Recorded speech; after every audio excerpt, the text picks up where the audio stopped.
This equity market doing okay in the face of a very messy bond market. Equity futures unchanged. The countdown to the open starts right now. Everything you need to get set for the start of U.S. trading.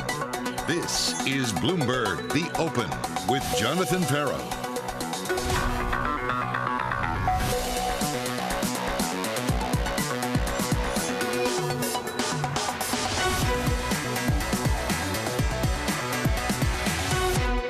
Live from New York City, we begin with the big issue, a messy bond market. The yield curve is inverting in certain places. The 5-10 is inverted. This potential inversion of the two standards. It's not great for equity markets. Whether or not we're going to have inversion in the US. The potential for recession is growing more and more. The yield curve can't tell you a recession's coming. Curve inversion is kind of your canary in the coal mine. But the timing is crucial. A lot of money could be left on the table. The Fed is late. The Fed knows it's late. And now we're going to make a policy error trying to fix the problem that they should have tried fixing last year. What central banks are doing, sadly, can only work with demand destruction. It's hard to see how they will manage to bring down inflation without participating to some demand destruction. It's really growth in the end that equities are making a claim on, and I think that's the biggest risk. This is what the sort of yield curve is trying to infer. Joining us now to discuss Bowersock Capital's Emily Hill, Invesco's Alessio de Longis and TPW's Jay Pelosky. Emily, to start with you, have you been surprised by how well this equity market has held up in the face of significant volatility in this bond market? You know, I haven't. I think the market was oversold last week. I don't think this is the end of it by any stretch. But I'm not surprised to see a rebound. I think that the investors are accepting the fact that we're in for a long, drawn-out conflict in Ukraine, and that at least for U.S. markets, we're more insulated than perhaps people feared. I don't expect this rally to continue, but I wasn't surprised to see one last week. Alessio, what about you? Stocks up 1.8% last week. The two-year yield this month and last week absolutely surging. Yeah, the issue with the yield curve inversion is really about timing, right? We need to be very, very careful. The yield curve that really matter in the literature as a signal for the end of the economic cycle is the Fed funds to 10-year or the 3-month to 10-year, right? Banks borrow from our deposits and they lend in the long term. And that yield curve has actually steepened meaningfully to over 200 basis points. Now, that is not going to be the case at the end of this year. If we are budgeting for 50 basis points hikes in the next 4 meetings, that's how the yield curve will invert very quickly. Now, the real answer will be in lending standards and credit growth. We need to see, and there's a long delay there, we need to see that tightening in financial conditions really begin to filter through the monetary transmission channel. So timing is the issue. I don't think that here today is the time where you can safely be underweight equities. Our preferred strategy is to actually be underweight credit here and barbelling this strategy while being long duration and long equities. Let's remember, from a capital structure standpoint, credit investors sold upside to equity investors. That's the barbell that we like at this stage. Equities have been higher, not lower. Credit spreads have been tighter, not wider. Financial conditions have been getting less restrictive, and this is the point Citi have been making. They've come out with a major call, a 50 basis point hike at the next meeting, another 50, another 50, another 50, and then 225 to close out the year. That's a huge amount of tightening that we could see if Citi is right. And Jay Pelosky, this is what they've actually got to say on equities, and I think this is important. Equity prices are roughly unchanged, a sign the policy path being priced is not yet being interpreted by markets as overly hawkish. Can you weigh in on that, Jay? And do you agree with that line from Citi? I'm not really sure what it means, John, to be honest with you. Sounds a fair bit of gobbledygook. I think markets are sniffing out growth, and the talk about stagflation, the talk about recession is just completely misplaced. We're going to have well above trend growth, pre-COVID trend growth, in both the U.S., in Europe, in Japan, over the next, not only 2022, but 2023. And I think that's what rising bond rates are telling you. That's what rising stock prices are telling you. That's what rising commodity prices are telling you. And not just the oil and wheat, but iron ore, copper, the things that go into growth and consumption And let's remember, JP Morgan pointed out that once the yield curve inverts, the S&P averages 15% up over the next 12 months. So the yield curve inversion, and there's many different versions, as we've already heard discussed in the program today, does not suggest that equities have to start going down. I think we're headed for higher equity prices and better growth than people expect. Jay, can I put that quote up again? And can you tell me specifically what about it is gobbledygook? Can I read it again? Real yields will need to rise further to slow house price increases, restrain demand, and meaningfully reduce inflation. Equity prices are roughly unchanged, a sign the policy path being priced is not yet being interpreted by markets as overly hawkish. What about this doesn't make sense? Yeah, the last bit, John. The equity price is roughly unchanged, et cetera, et cetera. I mean, policy path priced in, interpreted as overly hawkish. I guess so, sure. We can all say those things. I think it's simpler than that, I guess. I guess I'm in the keep it simple, the KISS camp. Keep it simple, stupid. And to me, rates, stocks, commodities are telling us growth is going to be better than expected. And we shouldn't fear a recession. We shouldn't fear stagflation. The end of COVID is more important than the impact of the Russia-Ukraine war on global economic growth. And that's what's going to be manifesting itself in the next several quarters. Emily Hill. Real interest rates are negative and earnings are going to be better than expected. I want to get Emily Hill's reaction to that too, Jay. Emily, do you agree? Well, I do agree with Jay that people are overreacting to yield curve inversion. The correlation between yield curve inversion and a recession has broken down over the last 10 years. And we have to remember that the U.S. Treasury has been buying massive amounts of bonds on the long end and depressing that long rate. And we've been so close to a zero bound that I think it would be very difficult for the Fed to raise interest rates or begin tightening without a flattened or inverted yield curve. So the U.S. economy was so strong going into this Russia-Ukraine conflict that I think it's more resilient than people are anticipating.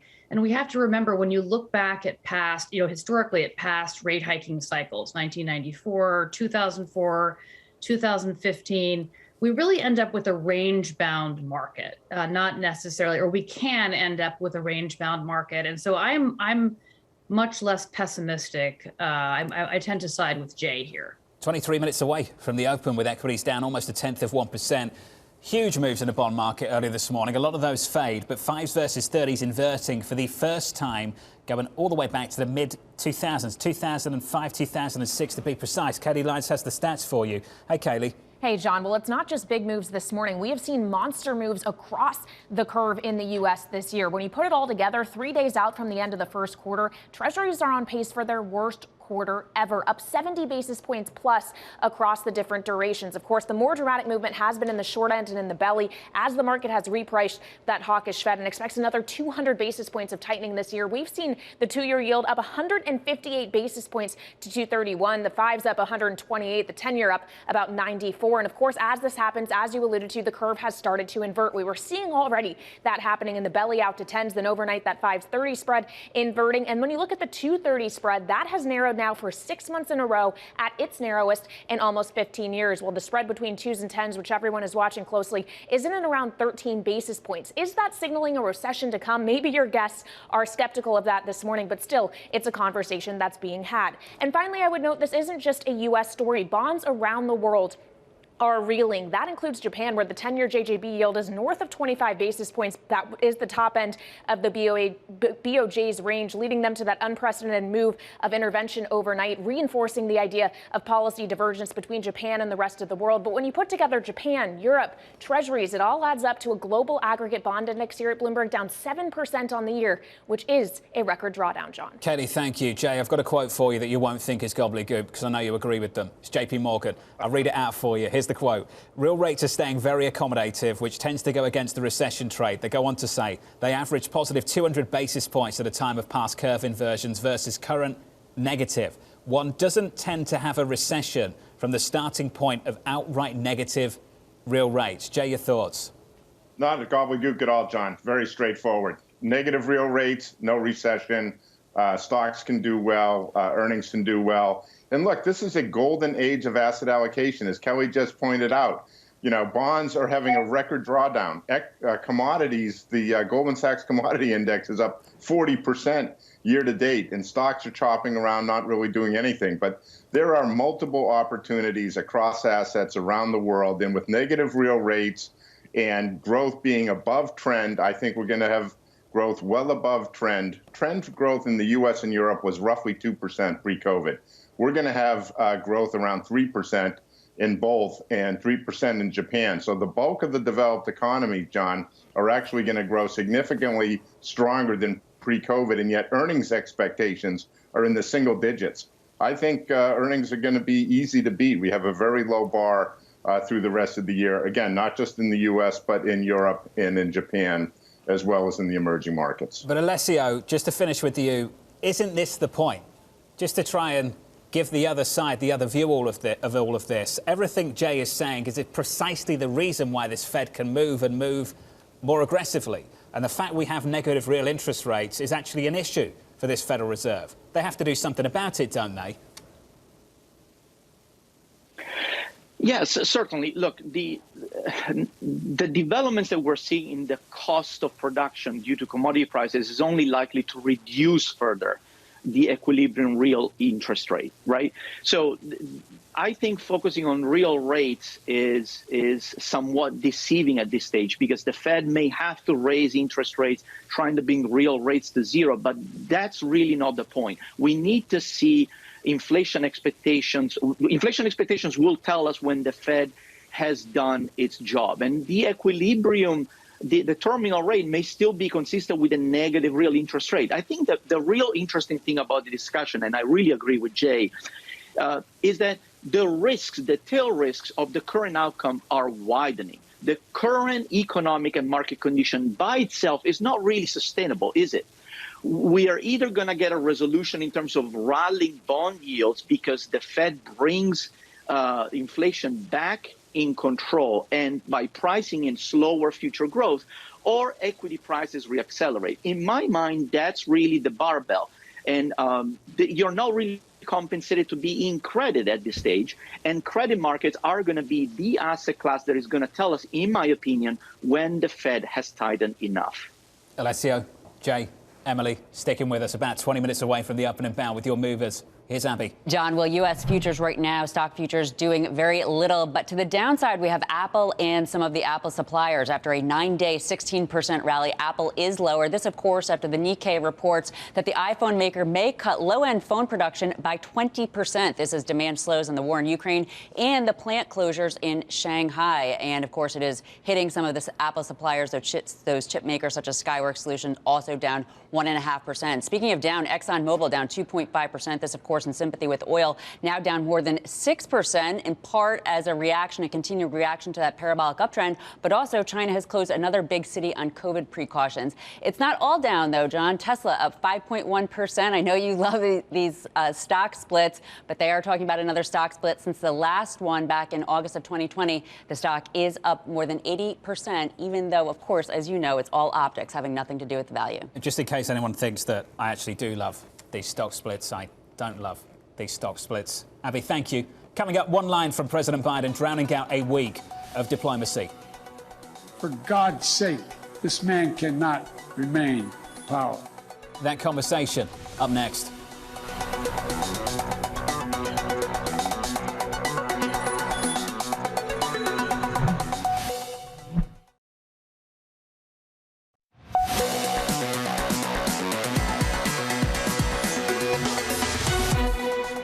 We will have a different future, a brighter future, rooted in democracy and principle, hope and light, of decency and dignity, of freedom and possibilities.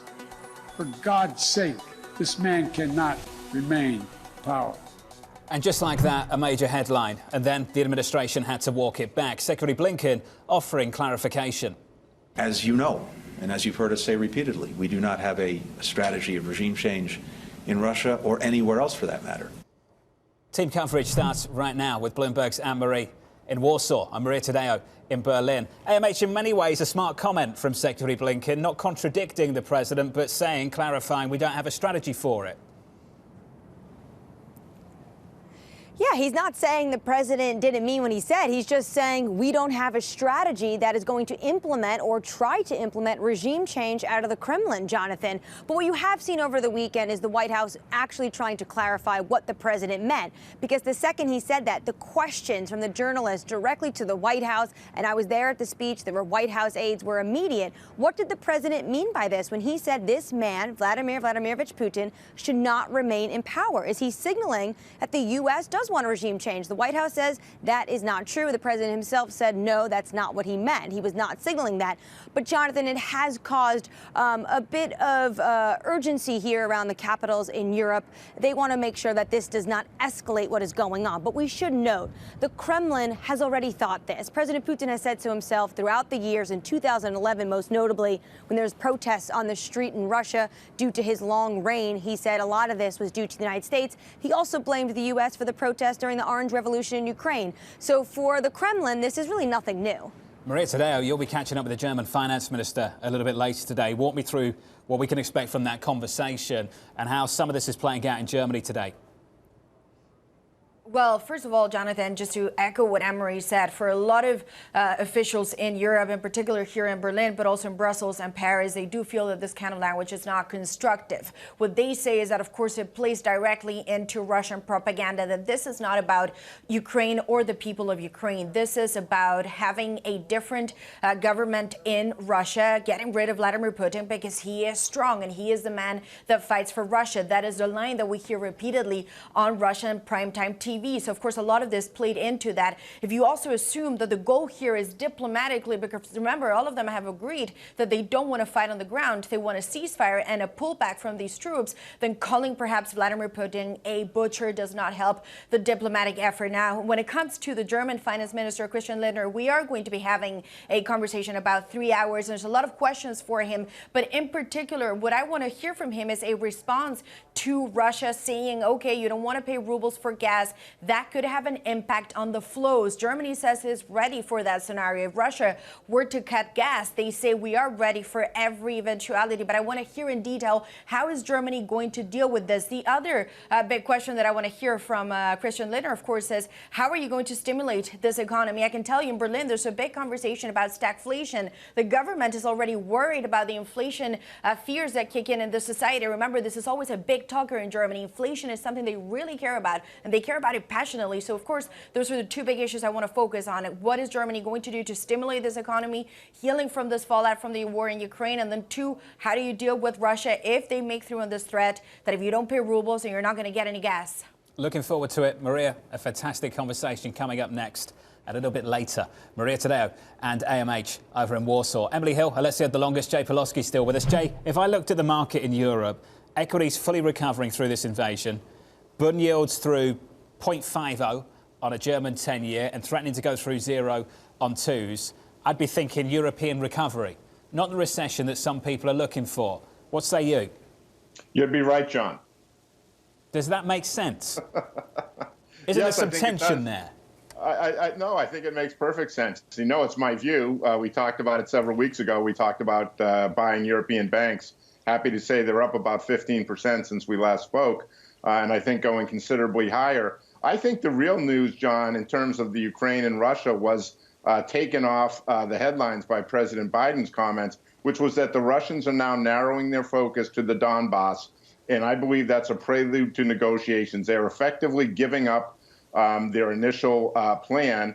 And importantly, that press conference was A, led by the generals of Russia, not by Putin, and B, was shown within Russia as opposed to blasted out for Western consumption. So I think time is not Putin's friend. The market has discounted the Russian invasion, much as it discounts these types of conflicts within about a month. And look, we just had the PMIs come out for Europe last week. They were much better than expected. Europe is going into this with a head of steam, and that's before we get to deal with the end of COVID or the ebbing of COVID.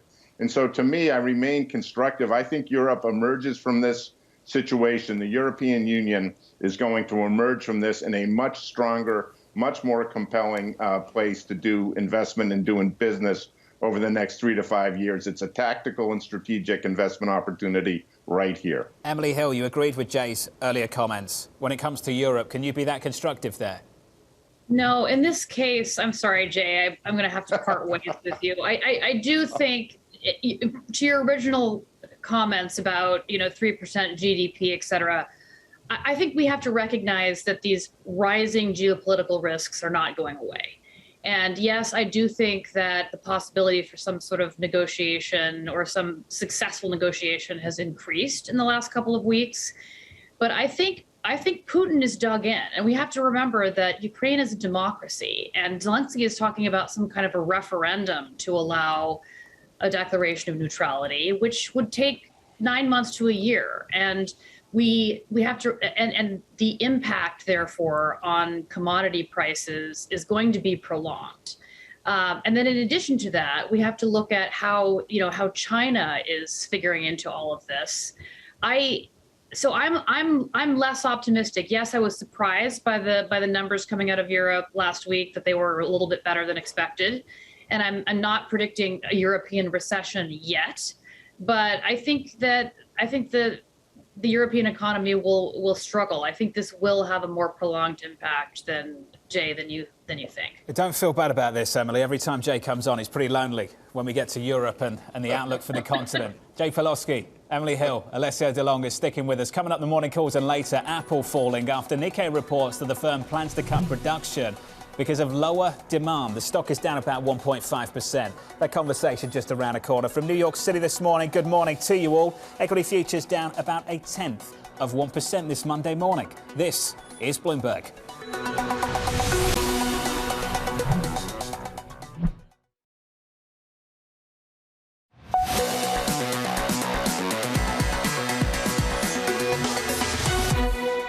There is almost a relative calm in this equity market on the S&P 500, essentially unchanged, even with all this volatility in the bond market.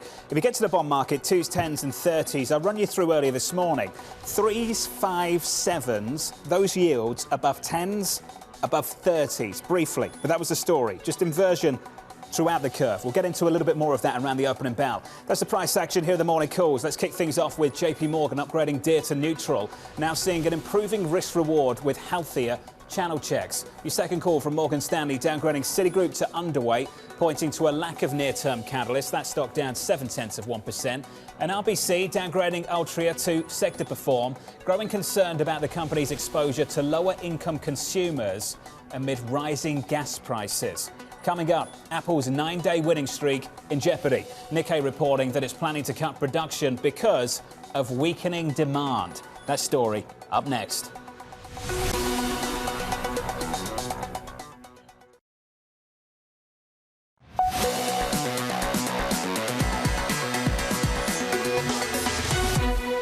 23 seconds away from the opening bell in New York City this morning. Good morning. Equities, no drama so far. On the equity market, the S&P negative, a little more than 0.1%. On the Nasdaq, essentially unchanged. Following a decent week of gains on the S&P, a week of gains of about 1.8%. Switch on the board and get to the bond market in the face of a move last week of more than 30 basis points on 2s and 10s. Your 10-year yield right now down a basis point to 2.46. Euro dollar a break of 110, 109.56. We stay below that level, down about 1/4% on that currency pair. And look out below on crude this morning. I think you need to look out over to Shanghai. We'll talk about that in a moment. 106.14, call it 16 on WTI. We're down about 6.8%.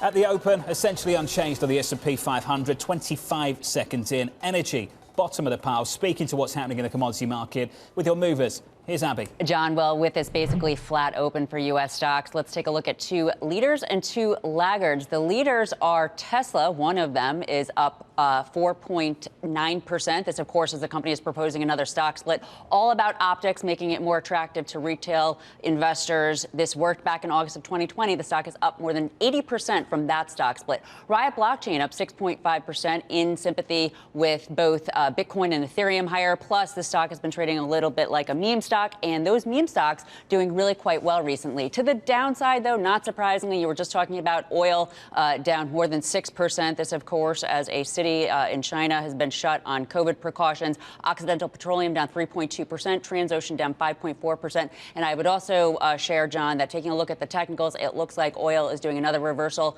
from that parabolic uptrend, perhaps going back down toward its 50-day moving average, John. Abby, thank you. Great work as always. About a minute and 30 into this, 90 seconds. Apple, the stock to watch, down a little more than 1%. This putting potentially the 9-day winning streak into Monday in jeopardy. Nikkei reporting the following.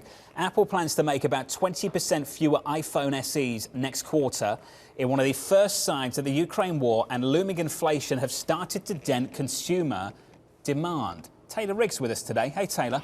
Hey, John. You know, it's so difficult to always be careful with these reports because we've heard this story from Apple before. They guide us slower a little bit when it comes to some of the production, but they always manage to get it done when it comes to the quarterly reports. Nonetheless, this is the report and we'll talk about it. Cutting demand, as you mentioned, by about 20%. We're on the lower end of those smartphones. Yes, you mentioned some of the rising inflation. You also mentioned maybe some of the sentiment from the Ukraine war. So indeed, hearing that maybe they will be cutting it down just a little bit. And you mentioned that 9-day winning streak. I mean, you're up, what, 11, 12, 14% or so in the last 9 to 10 days. So really a huge winning streak that they're on. Let's talk about the breakdown of some of the sales, John, because when they talk about wearables as well, they're also looking at maybe cutting orders for the AirPod earphones. That may happen by about more than 10 million units this year.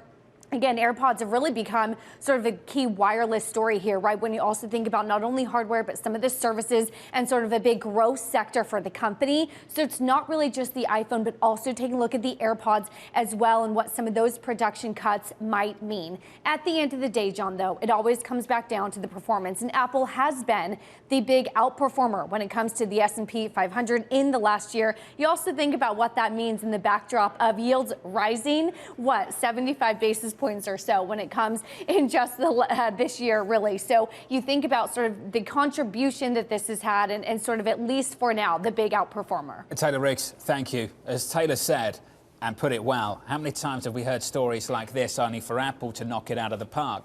But is there something to softer demand off the back of weak consumer confidence because of what's happening with prices? Mitch, on Friday came out with another read of decade-low consumer sentiment, and this was a quote from the survey. When asked to explain changes in their finances in their own words, more consumers mentioned reduced living standards due to rising inflation than any other time except during the two worst recessions in the past 50 years. Emily Hill, Alessio de Longis, Pelosky, still with us. Emily, to you first. And from a stocks perspective, are you starting to think about how higher prices will curtail discretionary spend in America? Yeah, I think that's really the primary risk, one of the primary risks to the optimistic case for a range-bound market in 2022, right? I mean, consumer demand is critical for propelling this economy. And this rock bottom, it's actually been a surprise that this rock bottom consumer sentiment has not translated into lower consumer demand. I think that's partly because consumers still have a lot of money on their, in their bank accounts from spending less during the pandemic and all of the stimulus. But at some point, that's they will spend that down. And I do think if we see a drop in consumer demand, that could be a problem.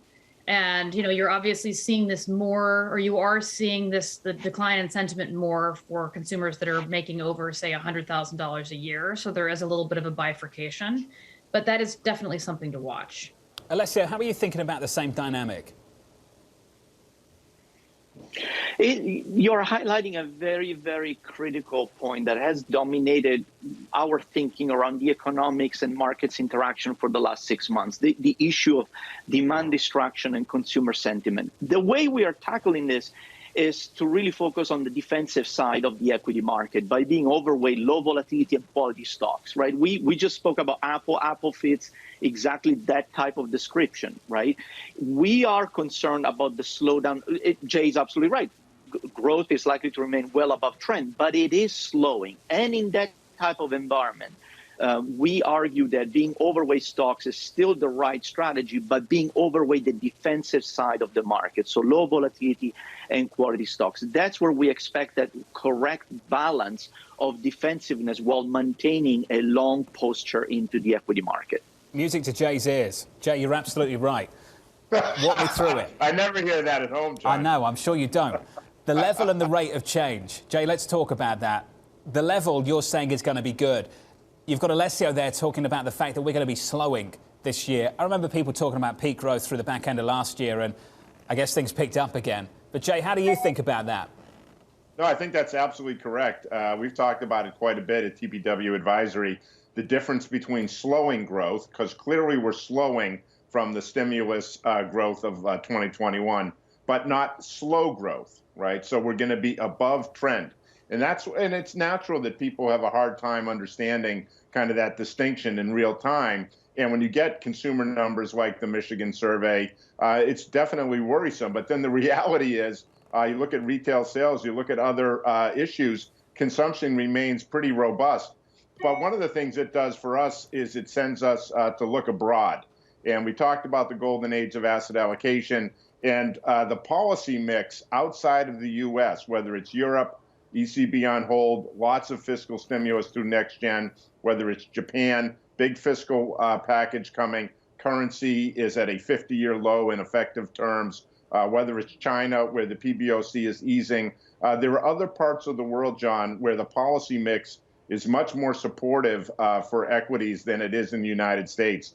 And so we have been and continue to be underweight U.S. equities versus the rest of the world, and think the opportunity set, particularly over a 12 to 24-month view, is much more attractive outside the United States. I find this point really fascinating, and it's an original one for some people. Alessio, this idea that the policy mix outside of America is more favorable to equity markets than the policy mix here in the States. That is clearly an important driver of performance year to date, despite everything that has happened. I mean, let's take a step back.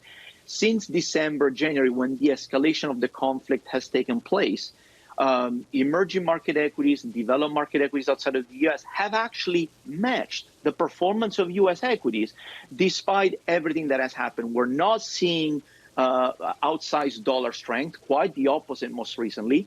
And another proof is that despite all that has happened, economic surprises are still positive outside of the U.S. So that resilience has to be attributed primarily to A, valuations, B, very accommodative monetary policy. That is a very important point. So we are not expressing a very large tilt between U.S. equities and developed markets outside of the U.S. precisely because of these conflicting dynamics. I want to finish on a sector call, Emily, and I'd like to talk about the banks with you. Morgan Stanley and Mike Wilson came out over the weekend into this morning and wrote the following. Markets are priced for a tighter Fed, but not for the growth risks associated with it. They go on to say we're downgrading financials to neutral, given our more late cycle view and forecast for a full inversion of the yield curve in 2Q. Bear in mind, 2Q begins next week. Financials will have a hard time outperforming. Emily, let's talk about that. Where you sit on the banks in America. Well, typically banks have a difficult time outperforming whenever you have a very flat or inverted yield curve. So, and, far be it from me to disagree with Mike Wilson. I think he's absolutely right. I think there was a lot of optimism about financials, thinking that we were going into a tightening cycle and a rising interest rate environment. But it's a different story when we have a yield curve that looks like this. So, I would agree. And we've also got rising, as a result, we have rising mortgage rates. And so there are going to be some headwinds for financials generally. Jay, can I give you the final word here just on the US banks? I know where you stand on the European banks, which is somewhat contrarian.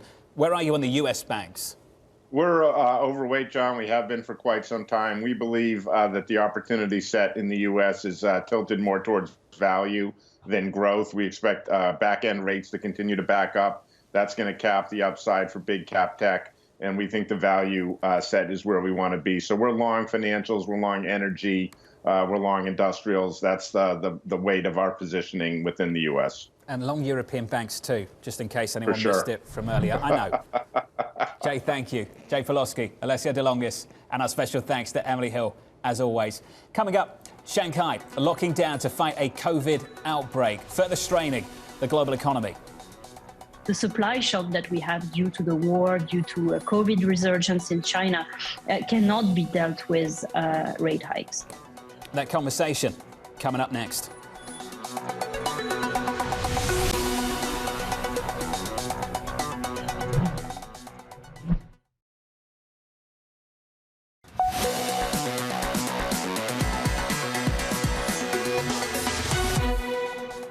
What central banks are doing, sadly, can only work with demand destruction because the supply shock that we have due to the war, due to a COVID resurgence in China, cannot be dealt with rate hikes.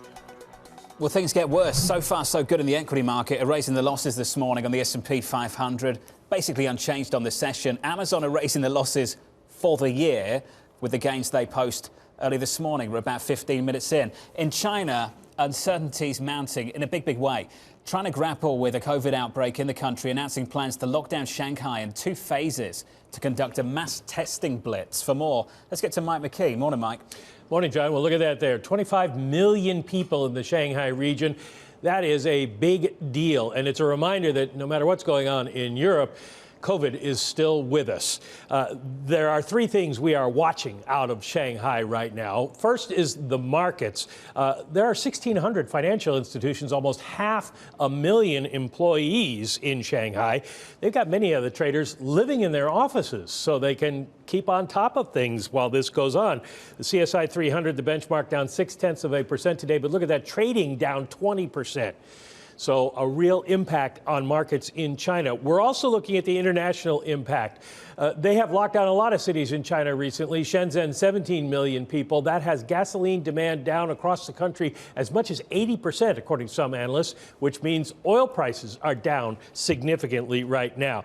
The damage to supply chains is a bit of good news because when Shenzhen locked down, the big tech hump, they managed to come up with a bubble to put workers in. They worked at their factories and they kept it going. A closed loop system, they call it. The Shenzhen tech hub reopened yesterday, so maybe supply chains won't be hit as hard as thought. And then finally, the impact on China obviously going to be big.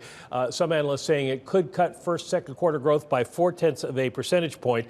The biggest impact, though, is going to be on services and small business because those are the ones where people have to go to the place to do the business. It may lower demand for commodities and for imports, and that's the big thing that we're watching right now. Mike, you mentioned crude. We're down more than 7% on Brent at 112, WTI at 105. Can we bring it home to the United States and down to D.C.? What would this mean for the Federal Reserve, Mike, if these supply chain issues are prolonged, if they persist through much of this year and even through the back end of 22? Do they have to go even more, an excuse to stop, or an excuse to go quicker? Well, it probably doesn't change their view a whole lot because the inflation is going to be baked into the system for a while. So the Fed is going to get started with its 50 basis point moves, et cetera. Then they'll wait and see come summer where we are with this. The summertime is when gasoline prices go up because there's more demand. So let's see what happens. There's still efforts to get more oil into the system. If that happens, that would help as well. But other things going up in prices, the Fed still has to keep an eye on. My payroll's Friday. Before we let you go, we'll talk about it through the week, I know, but 490,000. When I saw it in the calendar last week, looking ahead to this week, I was thinking already, really? Payroll's just around the corner. Mike, can you tell me how you're framing this data? Is this a case of show me why I should hike 50 basis points or show me why I shouldn't? Surprised me, and maybe it'll change my mind is the way I'd put it, because right now the Fed is expecting strong job growth. They noted people coming back into the labor force, and we didn't have anything really significant happening in the war in the time that they were taking the March payroll survey. So unless we get a real surprise, this isn't going to matter a whole lot to the Fed. Mike McKee, thank you. 490,000, a median estimate so far. Moving target, of course, going into Friday. The previous number, 678,000. Unemployment, the median estimate at the moment at least, 3.7%, down from a previous read of 3.8. That's the US story. Back to China. Phased lockdowns, half the city, then the next half of the city, and companies trying to work out what to do. Tesla extending the suspension at its Shanghai factory with the city entering lockdown. Ed Ludlam on the West Coast to run us through it. Ed, good morning to you, sir. What's happening? Yeah, good morning. According to sources, Tesla will shut down its Shanghai plant through April 1st. You have to remember, John, authorities in Shanghai are focusing this lockdown with testing east of the Huangpu River, which is the area of Shanghai, industrial area, where the Tesla factory is based. And we're so focused on this, John, because if you look at the Shanghai plant in the context of global production, it's not just about volumes, it's also about the profit profile. Remember, Tesla has done work for years on localizing the supply chain. It has advanced technology compared with the California plant. So margins are really boosted by vehicles built there, not just for the domestic market, but the export market as well. The company basically saying that they comply with all government efforts to restrict COVID-19, but did not confirm the lockdown. But here's the thing. Tesla delivered 56,000 vehicles in the month of February alone from that plant. So you do wonder how disruptive this will be. Not the only piece of news this Monday morning, John. It looks like we're headed for a stock split, and that seems to be boosting Tesla shares on Monday morning. How did they communicate it? In a tweet, of course. They're going to ask shareholders at the annual meeting to authorize additional shares enable that stock split. In the regulatory filing, by the way, John, they say that they'll announce future details. We don't actually have a date for that annual meeting. But think back to August 2020 when we got the first Tesla stock split. A big part of the equity story for Tesla is around the confidence of Tesla owners, people that own the vehicle, right? Fans of Elon Musk. And since that original stock split in August, you do see this massive run up in the shares. We started 2022 with a bit of a wobble, right? Perhaps Tesla's stock caught up in the narrative around the Fed and the higher rate outlook. But we've had a rally in recent weeks. The timing of this announcement really interesting if you consider we don't know when the annual meeting is. And by the way, Monday's gain in the shares takes us into positive territory in 2022, John. The stock right now at 5.8%. Just finally, your view, what's the objective of the split? What are they trying to do? Yeah, look, we don't know the mechanism. The 8K filing was vague, but, you know, usually you do, say, a 5-for-1 split, 4-for-1 split. We don't know. You issue a nominal 0.001 cent value for each share issued, but it's about accessibility. You know, Elon Musk talks often about how the retail investor understands the company much better than Wall Street does, much better than the institutional investor. You saw the run-up in the last time they had a stock split. Keep investors looking to the horizon, but make it more accessible, because there are people out there, John, willing to part with their own cash that believe in Elon Musk and believe in the long-term Tesla story. Ed, you cover a range of companies on the West Coast. Right. How original was the communication of this company when it comes to things like this? Original, unique. I mean, it's impossible to track as a journalist, right? And if you're an investor, one might have sympathy, because it doesn't matter which time zone you operate on, you never know how news will be communicated, and the depth of information in that communication is often thin. You know, you have to wait really until the required SEC filings and sort of set-piece things like earnings come out. But, you know, at the end of the day, a stock split has been hypothesized by the street for some time. So would you say it's a surprise? Probably not. Probably not. Ed Ludlow on the West Coast. Everyone knows my frustration with stock splits because they change nothing. And yet here we are talking about the stock split driving the stock and not the suspension of production in Shanghai. The stock is up by more than 6%. Let's get you some sector price action. Here's Abby. Well, John, we have the S&P 500 fluctuating between small gains and losses. Right now, a small gain. So let's break it down. Up top, not surprisingly, consumer discretionary being led by Tesla and Amazon. As you mentioned, both of these stocks are higher now in the year. Interestingly, information technology, even though Apple is down, is also higher, up about 0.5%, being helped out by Microsoft. But to the downside, also not surprising, energy down 2.9%. This, of course, as crude oil is now down 7.7% and perhaps technically confirmed to go back toward its 50-day moving average, right around $95 per barrel for WTI crude. As for chips, it's interesting because NVIDIA is one of the tech stocks helping out today. Overall chips down today and on the year still lower. And right now, that situation that you're talking about with Apple really not helping out the Apple suppliers. Part of the pain today and on the year, John. Abby, thank you. Brent, just short of 112. WTI, just about above 105. Coming up, your trading diary, the week ahead, concluding with Payrolls Friday. From New York, this is Bloomberg.